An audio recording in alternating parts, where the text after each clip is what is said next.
Recapping signing day of 2014, we have Andy Hilton in the house of Recruit 757. Now, Andy, you said last year this class would be the one to look out for. Turns out you were right. Well, it's been the biggest class perhaps in the history of football recruiting in the region.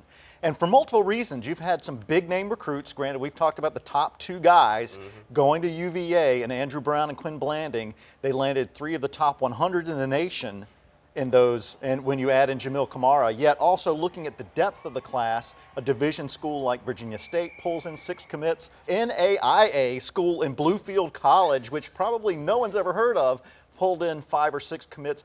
It's just, from top to bottom, been the best class recruiting-wise ever in Hampton Roads. And now there were 2 players we were looking out for today, 2 players that were undecided up to this point.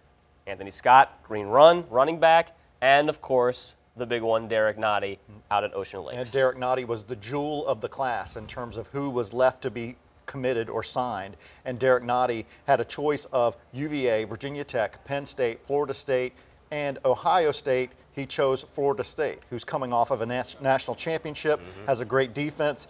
All of those options were good, but Florida State's going to be fantastic for Derek Noddy. What universities do you think really benefited this year?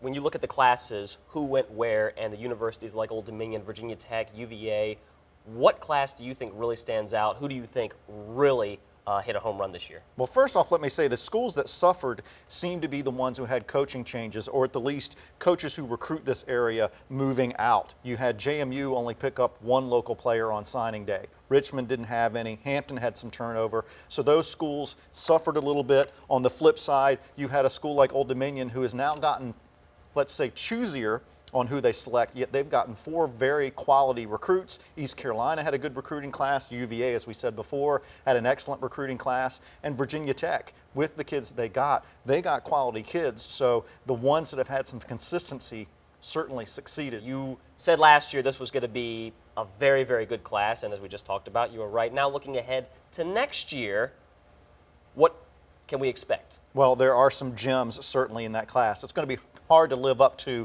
the 2014 class. You have a defensive end in Trayvon Hill at Salem. You have a defensive end in Josh Sweat at Oscar Smith. Those are probably the top 2 guys locally.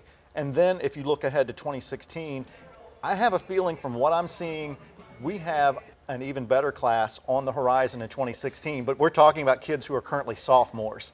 And the recruits of this year certainly have a lot to aspire to. Why? Because 3 guys from Hampton Roads are coming back home with Super Bowl rings, 2 of them being Percy Harvin, and then you also have Cam Chancellor, both from the 757. So this class, you said they're good, yes, but they got a lot to look up to. Yes, there's a lot to aspire to, and don't forget Chandler Fenner of Cox, who was also on that roster. 3 Hampton Roads products coming home with Super Bowl rings. And Andy, as always, we appreciate you coming in and recapping signing day 2014. And until the football season, my friend, we'll see you then. Absolutely.